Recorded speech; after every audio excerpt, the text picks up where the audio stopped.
Kenek angkot ini kini jadi artis dan anggota DPR. Banyak artis tanah air harus berjuang keras sebelum bisa sukses berkarir di dunia entertain.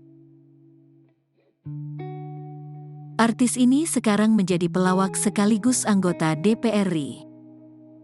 Namun siapa sangka, jauh sebelum ini, dirinya pernah hidup susah bahkan rela menjadi kenek angkot.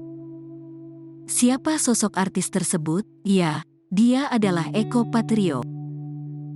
Komedian yang juga merupakan salah satu anggota DPR RI ini juga merintis karirnya dari nol. Kehidupan Eko sebelum dirinya tenar dan jadi salah satu orang sukses di Indonesia bisa terbilang miris. Sebelum sebagai pelawak yang tergabung dalam grup Lawak Patrio, pria bernama lengkap Eko Hendro Purnomo itu pernah menjadi hidup susah.